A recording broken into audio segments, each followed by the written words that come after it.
Sade Spence here for GNP Project. Again, we're at New York Comic Con. We're in Artist Alley, and I've got Khary Randolph with me. Well done. Well done. Thank you. I tried. You are the illustrator cover for Black. Yes. Now, this comic's garnered a lot of attention. If you just see the cover art, you see a figure with his hands up. I mean, symbolic of a lot of things that are going on today in mainstream culture. Can you just break down a little bit what is Black and what really inspired you to become part of the project? Okay. Well, basically the tagline for Black is, "What if only Black people had superpowers?" So it's a whole world where there's a secret that Black people have always had superpowers, basically, and certain factions have been trying to hold that secret down so that no one knows. Because if people realize the kind of power we had, then they wouldn't be able to do some of the things they do to us. So basically, with that cover, it was an idea for me. I was like, my style is usually very cartoony, like very open and expressive, full of action. And with this subject matter, I was like, I gotta go a little heavier, a little darker. So I went for almost like Banksy type graffiti style, where it's just stark black, white, a little bit of red on it, to show the emphasis. Red's a very powerful color, especially in terms of the kind of stuff we're talking about. And so I just wanted to go very stark, very graphic, and something that would just catch your eye and make you think about something.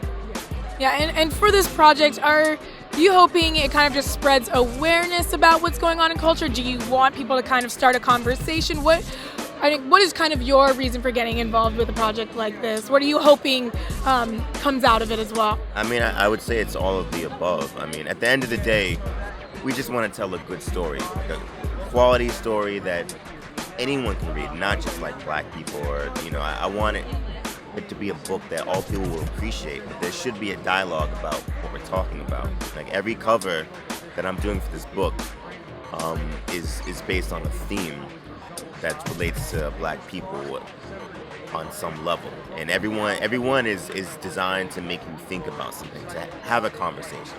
Some of these covers are gonna piss people off. Like they're heavy subjects, but the idea is that you have a dialogue, talk about things, and hopefully people will listen to each other and grow off of that in some way.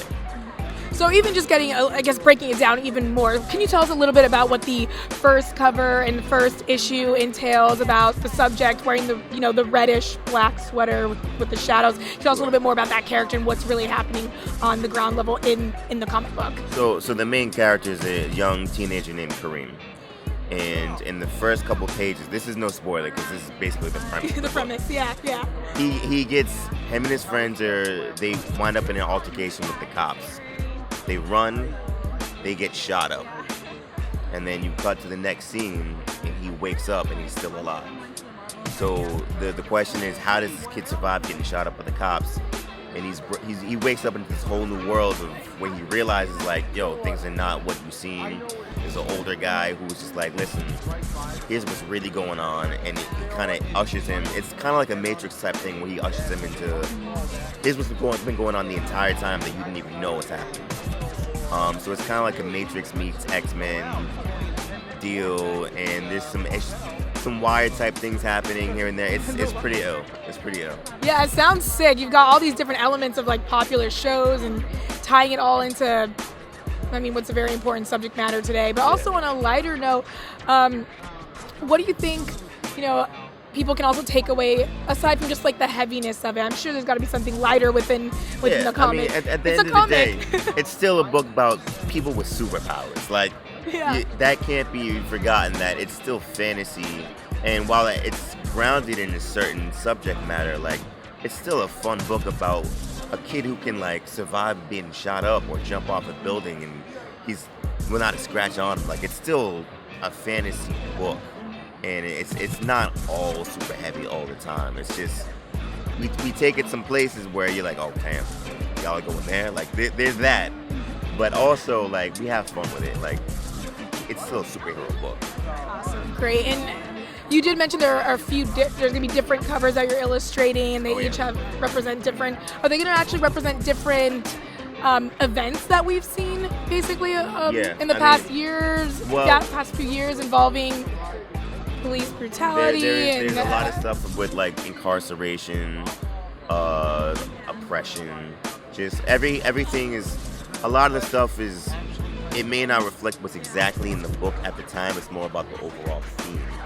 So the second issue, it's heavy. Like there's a lynching on the cover, and let me tell you, like even drawing it, I was kind of like, oh damn, this is hard for me to do. Like so, I have a feeling when people see it, they're gonna be like, wow, y'all are really going there. You know?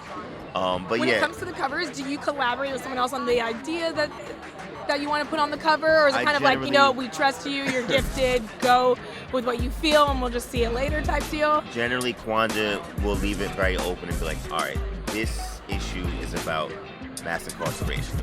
And then he might have some specific ideas, or he'll be like, yo, do what you feel works. So it's definitely a collaboration between me, him, our editor, trying to come up with the best theme that works for what's in the book. Kwanzaa had a mandate where he's like, I don't want it to be like superhero action stuff. He wanted it to be more about the theme itself. So I try to fit that in, he's the boss at the end of the day. So I'm trying to make him happy and hopefully everyone else happy as well. I mean, well, it looks awesome from the cover. We've been still trying to get our hands on it because it's super popular. It ain't easy to come by. No, it's not, but we're going to see if we can try and grab one here today at New York Comic Con. Thank you so much for speaking with us at GNP Project. My pleasure. Really appreciate it and can't wait to read it. Thank you so much. GNP Project rocks.